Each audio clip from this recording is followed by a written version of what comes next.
Muy bien, amigos, estamos de vuelta para continuar con nuestro trabajo relativo a conocer algunos de los fundamentos relativos a o relacionados a el conocimiento de cuáles son los fundamentos que originan el comercio internacional y algunas de las teorías o temas que están relacionados. En la anterior cápsula, la que fue la número 2, platicamos básicamente sobre la teoría de la ventaja absoluta y también platicamos sobre la teoría de la ventaja comparativa, que formularon dos de los más grandes especialistas en la materia que nos ha dado la historia, Adam Smith y David Ricardo Winsworth. Hoy vamos a trabajar algunos de los modelos un poquito más modernos y que ya no son tan estrictos y que de alguna forma contemplan a muchos de los elementos que hacen realidad la discusión en torno al comercio internacional. Aquí vuelvo a indicarles, como les dije en la plática anterior, que debemos ser claros que no estamos tratando de ninguna manera ni todos los elementos, ni mucho menos todas las teorías relacionadas al comercio internacional.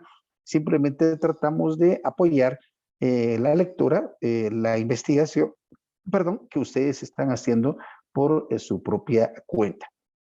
Ustedes recuerdan que el último día nos quedamos viendo que en esencia la teoría de la ventaja comparativa parte del supuesto de que todas las decisiones del comercio internacional giran en torno a la determinación de cuál es el nivel más bajo de costo que se asocia a la producción de un determinado bien. Eso quiere decir que de esa forma, si yo tengo un menor costo en un bien, en la producción de un bien en mi territorio, pues entonces me puedo dedicar perfectamente a eso. Por ejemplo, si en Guatemala yo soy muy bueno para producir aguacates y en el resto del mundo no son tan buenos, entonces yo me puedo dedicar a eso simplemente porque mi costo de producción es menor. El modelo de la ventaja comparativa lo hacía técnicamente en forma sencilla. Lo hacía en términos de la medición de cuántas horas se utilizaban para el proceso o para la producción de una unidad o cuántas unidades se producían por cada una de las horas de trabajo, que al final termine siendo una nueva versión o una extensión. Pero cuando nosotros ya le incorporamos algunas extensiones al modelo, la situación se vuelve un poco más complicada, pero se va pareciendo un poco más a la realidad. Por ejemplo, ¿qué pasa si nosotros le incorporamos el salario? Todos hemos escuchado desde siempre de que gran parte de la producción de artículos exportables en Guatemala descansa bajo el criterio de bajos salarios. Es más, tuvimos algunos presidentes en el país que le ofrecían al resto del mundo que nos vinieran a invertir aquí en Guatemala porque la mano de obra guatemalteca era muy barata. Claro, eso de alguna manera lo que estaba diciendo era de que si venían, y dado que el costo de producción se lleva a unidades monetarias, y este es el gran paso, cuando se lleva a unidades monetarias, como el costo baja, les conviene porque obviamente el costo de producción va a ser menor. Esta extensión del modelo clásico básicamente lo que hace es preservando la teoría del valor trabajo, es decir, determinando cuál es el costo en términos de horas de trabajo, se le asigna precio a la hora de trabajo y consecuentemente entonces ya podemos calcular el costo de producción de cada una de las unidades. Por definición, entonces cada uno de los países debiera dedicarse a producir aquellos bienes en donde el costo sea menor. Imaginémonos hipotéticamente que tenemos dos países como lo hemos estado manejando, siempre Guatemala y El Salvador. Y supongamos que el costo unitario sigue igual. Si se recuerdan, tenemos que Guatemala produce tela, aquí está, y vino. Pero Guatemala utilizaba una unidad una hora de trabajo para producir la tela y El Salvador utilizaba 2 horas de trabajo, mientras Guatemala utilizaba 3 horas de trabajo para producir vino y El Salvador producía 4 horas de trabajo. Obviamente, si lo mirábamos en términos de la ventaja absoluta, pues Guatemala era más competitivo en los dos, Pero cuando nos damos cuenta en términos de ventaja comparativa, Guatemala termina sacrificando más para producir vino de lo que El Salvador sacrifica en términos comparativos. Por lo tanto, sería mejor que El Salvador compita o produzca para el resto del mundo vino, mientras que Guatemala sería mejor que produjera tela. La diferencia aquí es que lo estamos manejando en términos de horas y eso se vuelve un poco confuso. Y por la mayor parte de nosotros estamos muy acostumbrados todo a manejarlo en términos de dinero. Entonces, ¿qué pasa si, para hacerlo sencillo, le incorporamos el salario por hora?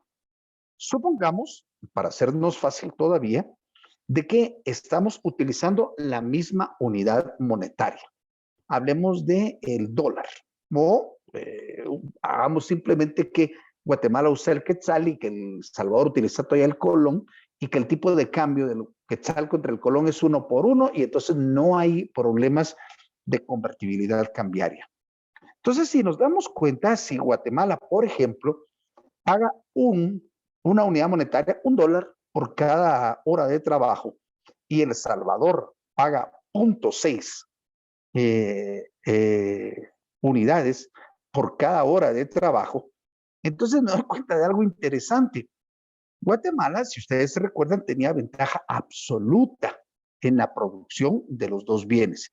Pero ahora miren qué pasa si ya incorporo el dinero en la costificación. Entonces me doy cuenta que en Guatemala producir tela cuesta $1, mientras que producir vino cuesta $3. Mientras que en El Salvador producir tela cuesta $1.2, mientras vino cuesta solo 2.4. El Salvador ya ni siquiera se tiene que preocupar porque ahora El Salvador ya tiene ventaja absoluta en la producción de este tipo de bien. Guatemala sigue teniendo la ventaja en términos de tela. Eso quiere decir que el pagar salarios más bajos sí puede volver relativamente más baratos los precios.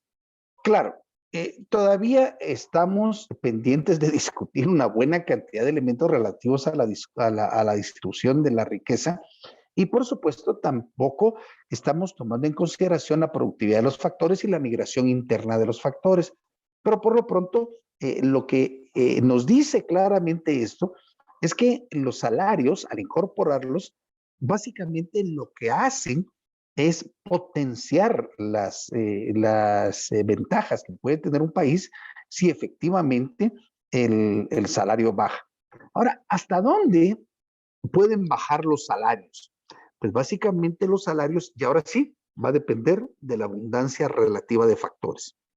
Aquí empezamos a platicar de algo ya diferente. Si ustedes se recuerdan, nosotros estábamos asumiendo algo así. Estábamos asumiendo, por ejemplo, de que este era la producción máxima que podíamos hacer del bien y esta era la producción máxima que podíamos hacer del bien X. Ahora, básicamente lo que estábamos asumiendo es que realmente teníamos la misma dotación de factores, pero diferentes productividades. Ahora, ¿qué es lo que significa eso? Por ejemplo, supónganse que teníamos 100 unidades de factores, no importa cuál, 100 unidades de factor. Y en Guatemala producíamos 2 unidades el bien X y con 4 el bien Y. Eso quiere decir que en Guatemala podíamos producir como máximo 50 de X y 25 de Y. Es decir, tendríamos una curva, una frontera de posibilidades de producción como esta. Ahora bien, El Salvador, imaginémonos para hacerlo sencillo, que fueran exactamente contrarias, o sea que tuviéramos 4 unidades de X, 4 costo y 2 de Y. Entonces, obviamente, habría en El Salvador un máximo de 50 de Y y un máximo de 25 de X. Y entonces aquí tendríamos, por ejemplo, la frontera de posibilidades de producción para el país 1 y esta sería la frontera de posibilidades de producción para el país 2. Ahora, si nos damos cuenta, lo único que estaba haciendo diferente la frontera de cada uno de los países era la productividad. Y entonces se recomendaba que obviamente los dos países entraran en comercio internacional y lo que iban a encontrar es de que en lugar de que tuvieran un punto de consumo por encima de su frontera, ya sea en la primera o en la segunda, dependiendo del país, al haber comercio internacional y aprovechar las ventajas de los dos, simplemente lo que iba a suceder es que aprovechando las ventajas de los costos relativos se iban a poder ubicar en un punto que estaba por arriba. Eso es básicamente el modelo. O sea, básicamente lo que están haciendo es aprovechando esas diferencias de productividad y al aprovecharla podemos beneficiarnos los dos de ese comercio. Ahora, aquí sí ya empiezan en el nuevo modelo a haber un cambio. ¿Por qué? Porque cuando ya tenemos diferente dotación de factores, quiere decir que el precio de cada uno de ellos varía. En anterior no variaba, porque básicamente teníamos la misma dotación de factores, simplemente dependía de a dónde se decidía la dirección del comercio y consecuentemente así era el costo de la producción. Pero si ahora tengo abundancia relativa de un factor, quiere decir que un factor puede tener precio diferente a otro. Por ejemplo, aquí sí ya me puede pasar con el ejemplo que estoy trabajando actualmente, de que en El Salvador, de acuerdo a esto, la mano de obra sea abundante. Y si la mano de obra es abundante, entonces el salario es más bajo. ¿Por qué? Porque mucha oferta de mano de trabajo, de mano de obra, simplemente va a provocar que el mercado de trabajo tenga mucha oferta y consecuentemente ante una demanda constante, el salario baja. Entonces, obviamente su competitividad ya no tiene que ver solo con la productividad propia del país, sino también con la abundancia relativa del comercio. Obviamente, un país puede mover los salarios, pero no los puede mover más allá de que ya no valga la pena el comercio. Entonces, obviamente, el límite del salario va a ser aquel mismo que mantenga el comercio internacional. Alguien me dice inmediatamente, bueno, pero un país si baja los salarios, va a mantener el comercio internacional. Sí, no se olviden que eso también puede ocasionar problemas internos, que es algo que no hemos estado trabajando, que lo hemos estado descuidando. Pero en términos del comercio internacional, sí. Pero ¿qué pasa al revés? Un país desarrollado que tiene alta productividad y paga altos salarios. Entonces el problema es que si paga altos salarios, su costo de producción, aunque sea constante al traducirlo en términos de unidades monetarias, el precio de producción es muy alto y consecuentemente ellos ya no van a ser atractivos al comercio internacional. Pasarían de ser productores a compradores, porque habría otro el que él lo podría comprar. Por supuesto que esto lo podemos extender fácilmente al análisis de un caso de múltiples bienes, porque eso quiere decir que un país, ahora sí ya, tomando en relación los diferentes salarios, ya no necesariamente va a producir solo un bien. Aquí, porque es más fácil, ¿verdad? Entonces nos hemos estado quedando bajo el supuesto de que solo hay dos bienes, pero todos sabemos que no es cierto, hay N bienes. Entonces, ¿qué pasa si en un país hay 5, 6, 10, 20 bienes que se pueden producir? Obviamente el salario, obviamente la productividad y por supuesto la abundancia relativa de factores tiene que ver. Si lo vemos en términos del caso de Guatemala, básicamente ya llegamos a algunos puntos en donde nos damos cuenta lo que sucede. Muchas de nuestras exportaciones aprovechan la abundancia relativa de la mano de obra y por eso consecuentemente hay un bajo nivel, muy bajo nivel de salarios y consecuentemente las producciones agropecuarias del país son relativamente competitivas a nivel internacional.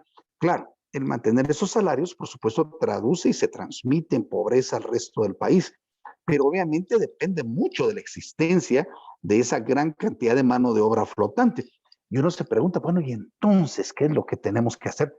Pues crear nuevas fuentes de empleo, porque mientras haya trabajo flotante, mientras haya mucha gente que está desempleada, los salarios van a seguir estando bajos. Entonces, quiere decir que el problema no es tanto el comercio internacional, sino el problema es el modelo económico que se sigue en el país.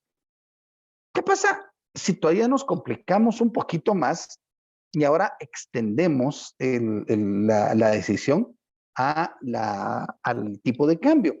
Para hacernoslo fácil, en esta versión muy preliminar, imaginemos que el tipo de cambio funciona de una forma como lo determina la ley del precio único. Todo el mundo ha oído lo que es el índice Big Mac o el tipo de cambio Big Mac.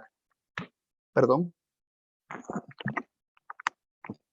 ¿Qué sugiere? Básicamente que el Big Mac tiene el mismo precio en dos diferentes países y que lo único que lo diferencia es el tipo de cambio. Y eso es relativamente correcto, perdón, debiera ser relativamente correcto si despreciamos una serie de elementos. Y de alguna forma tendrían cierto sentido con aquellos bienes que se llaman transables. Los bienes transables son aquellos que pueden ser objeto de comercio internacional, pero hay muchos que no son objeto de comercio internacional. Yo hago bromas de que recientemente, bueno, antes de la pandemia, me invitaron a ir a Ecuador y me dijeron que si yo no quería comer cuyo en ratones, no hay un ratonón, que es una delicia para muchos de los colegas ecuatorianos. Obviamente yo no lo quise comer, pero ellos no lo van a exportar y no lo van a exportar simplemente porque en el resto del mundo no hay mucha gente que lo quiera comprar. Pero obviamente ningún otro país lo va a producir porque no forma parte de sus hábitos comerciales. Entonces, ese producto es no transable. Igual pasa con muchas cosas que comemos en Guatemala, que en otro país no come. O, por ejemplo, los servicios. Yo siempre hago bromas. ¿Cuánto cuesta cortarse el pelo en Guatemala? Pongámosle $10 para hacernos sencillo, para hacerlo fácil. ¿Cuánto cuesta el cortarse el pelo en Nueva York? Pongámosle $50. Ay, entonces, ¿por qué no vienen los de Nueva York a quitarse el pelo acá? No, porque los costos de transporte son tan altos que hacen imposible el comercio internacional. Entonces, cuando ya incorporamos el tipo de cambio, nos damos cuenta que solo podemos hablar de una importancia relativa del abaratamiento de algunos bienes o servicios, siempre y cuando sean transables, y que el costo de transporte y algunos otros elementos como los aranceles, como el funcionamiento apropiado de aduanas, que hace que se encarezcan los productos, sea apropiado. Ahora, ¿cómo funciona esto? Imagínense ustedes que seguimos con el mismo modelito que hemos estado trabajando y bajo este punto de vista, imaginemos que ahora que tenemos el salario por hora de 1.6, pero ahora lo tenemos en la unidad monetaria que utiliza cada país. Imaginémonos hipotéticamente que Guatemala paga un quetzal por hora de trabajo, mientras El Salvador paga $0.6 por unidad de trabajo. Y olvidemos por un momentito el tipo de cambio, y entonces ya sabríamos nosotros que lo habíamos platicado en Guatemala, obviamente se pagaría un quetzal por producir tela y 3 quetzales por producir vino. Pero en El Salvador, como está en dólares, básicamente se produciría la tela a 1.2 dólares y el vino en 2.4. Ahora, ¿qué pasa si le incorporamos el tipo de cambio? Supongamos, solo por simplicidad, que el tipo de cambio del quetzal con respecto a los dólares es 2 por 1. Eso quiere decir que en Guatemala, por $1 recibimos 2 quetzales. Eso quiere decir que técnicamente un quetzal se vuelve la mitad del costo en dólares. Y entonces antes la tela que costaba un quetzal, si yo la transformo en términos de dólares, ahora me cuesta 0.5 centavos. Y mientras que el vino, si antes me costaba 3 quetzales, entonces ahora me cuesta 1.5. Y entonces me doy cuenta de otra cosa que hemos estado discutiendo y mucha gente ha dicho desde siempre. Es bueno tener el tipo de cambio alto para promover las exportaciones. Claro, vamos a ver en su momento que eso también tiene sus límites. O sea, no hay que tomarlo, todo esto que hemos estado platicando, no hay que tomarlo como religión. Gran parte del problema que tenemos muchos es que cuando oímos una idea creemos que es verdad, que es un axioma y que está contenida en la Biblia. No, señores, esto estamos hablando de economía y son decisiones de los agentes. Y los agentes toman decisiones en función de muchas cosas, no solo en función de una variable. Bajo este punto de vista, ustedes ya se dieron cuenta las recomendaciones que hemos estado escuchando desde siempre. Ok, bajemos los salarios. Segundo, subamos el tipo de cambio. ¿Por qué?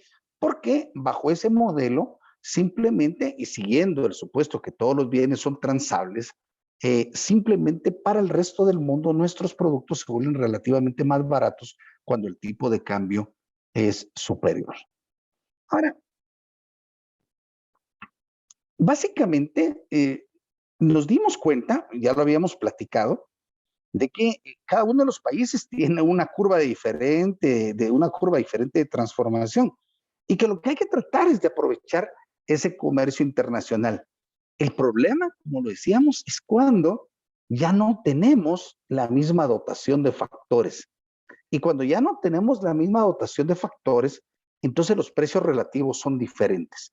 Y entonces hay que aprovechar esa diferencia. El modelo de Heckscher-Ohlin, entre otros, sugiere que hay que aprovechar simplemente los factores aquellos en los que nosotros tenemos una relativa abundancia. ¿Por qué? Porque básicamente lo que tenemos es la posibilidad de pagar bajos salarios para exportar. Aquí vienen muchas discusiones de corte filosófico y sobre todo muchas relacionadas con la distribución de la riqueza. Y como lo dijimos, no estamos entrando a ese campo. Pero obviamente, mientras no cambiemos la estructura productiva de Guatemala y sigan habiendo abundancia relativa de mano de obra poco calificada, o aunque esté calificada, no tenga trabajo alternativo, entonces lo que vamos a ver es guatemaltecos que están dispuestos a trabajar a un precio bajo.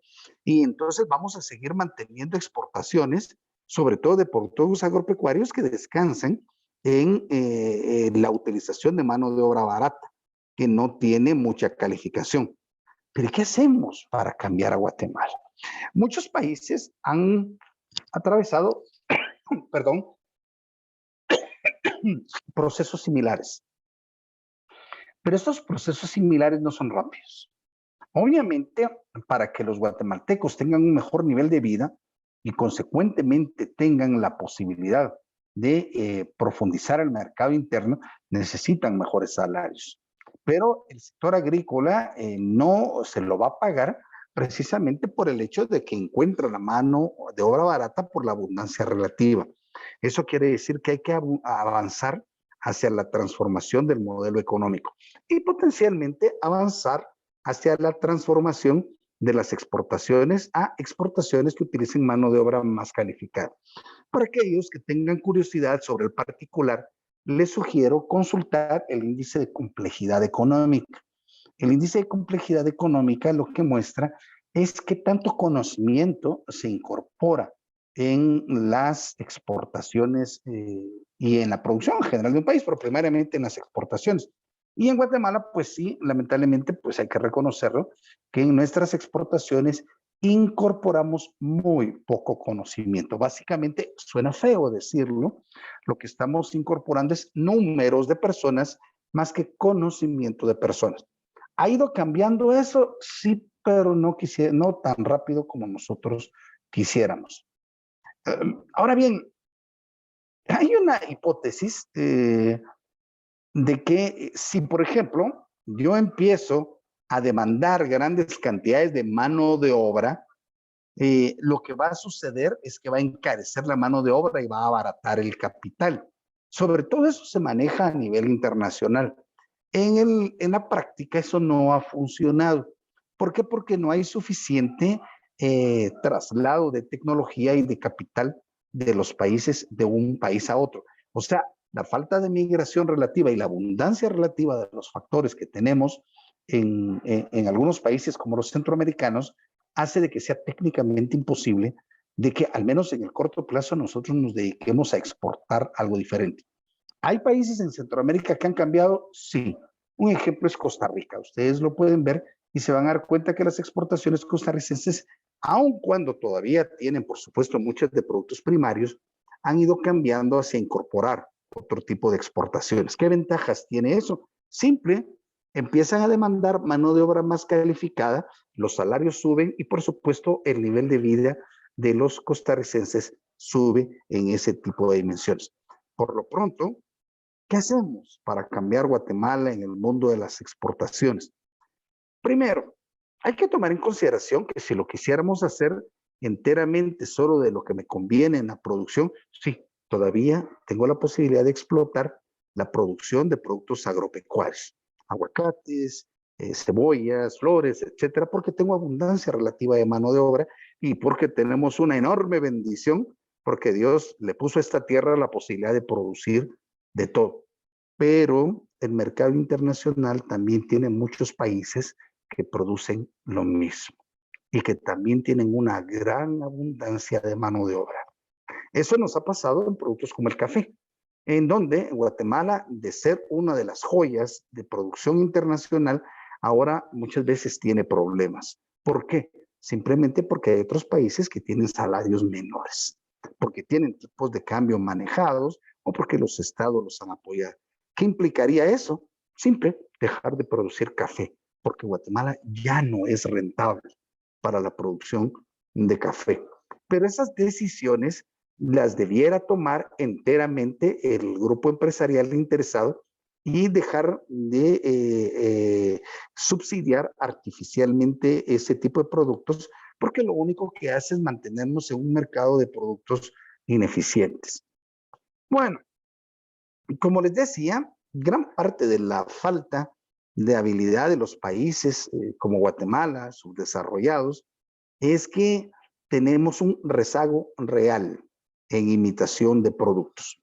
Si ustedes se recuerdan, básicamente eh, todos conocemos la curva de aprendizaje de un producto.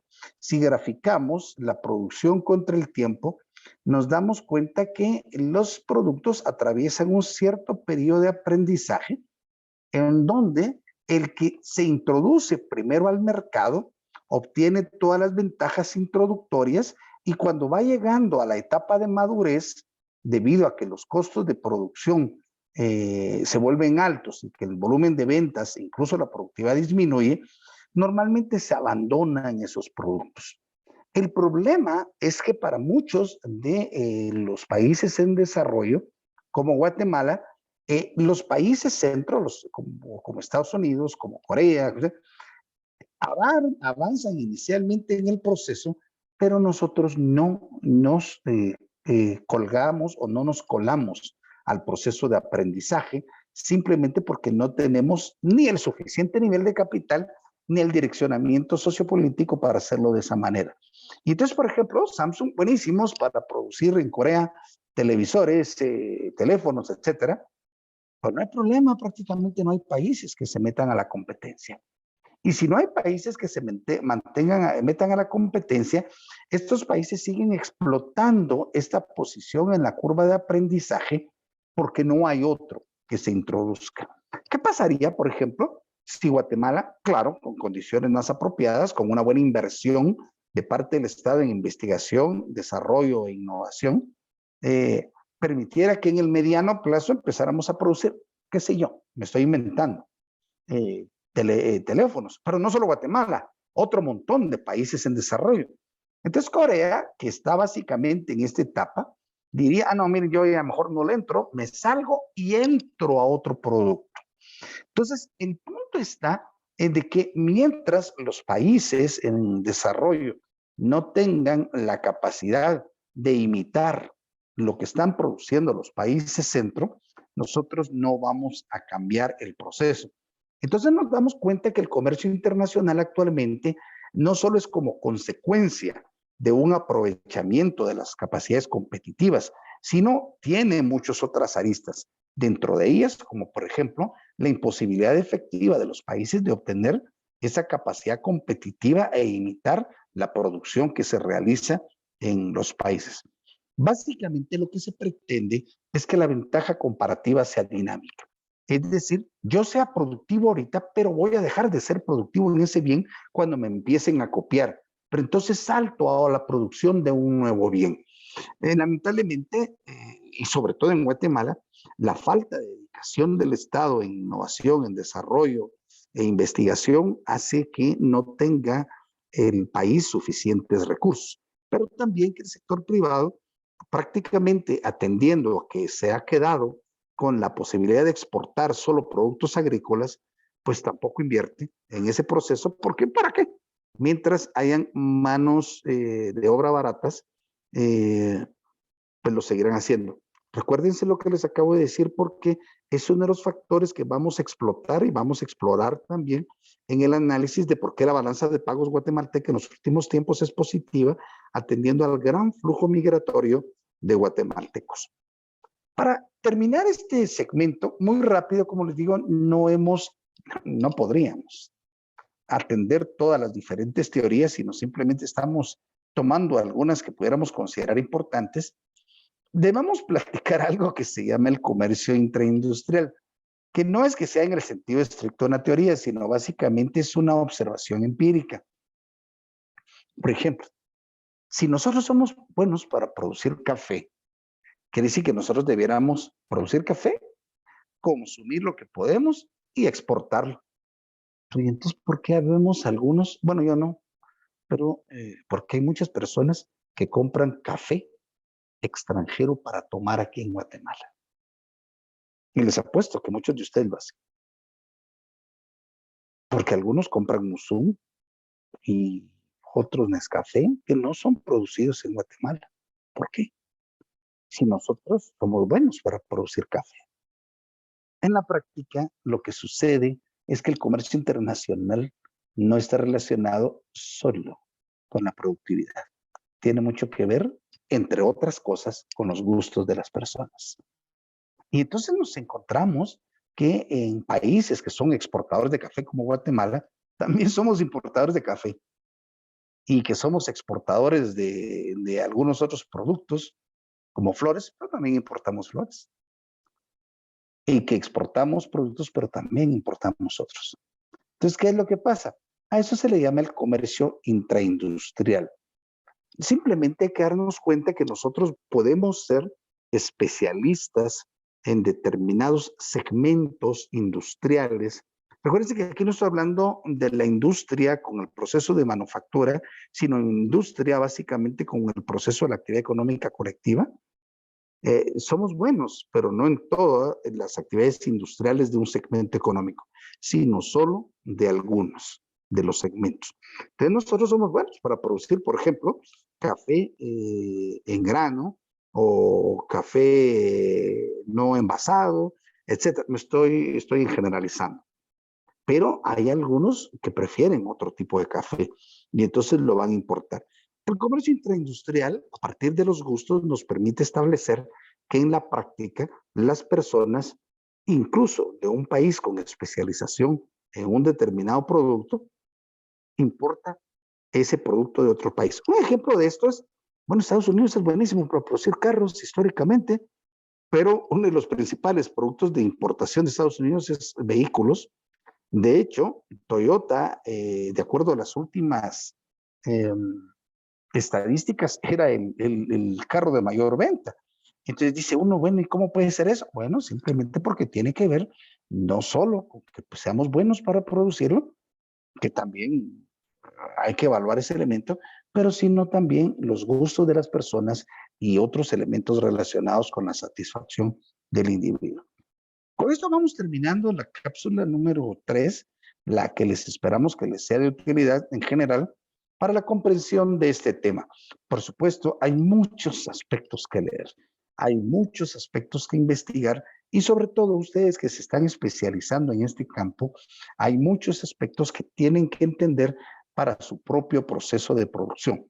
Lo que vimos fueron generalidades que no necesariamente se van a acoplar a la idea que tenemos cada uno de nosotros de del proceso. Simplemente lo que tenemos que darnos cuenta es que muchos de nosotros tenemos que investigar más, tenemos que profundizar y por lo pronto uno de los elementos muy importantes es que tenemos que dejar de ver el comercio internacional como una formación de filosofía, sino como una formación en desarrollo, un elemento técnico que cambia todos los días y que hay muchas aristas que hay que analizar antes de casarnos con una visión filosófica. Nos seguimos viendo. Un abrazo y hasta la cápsula número 4.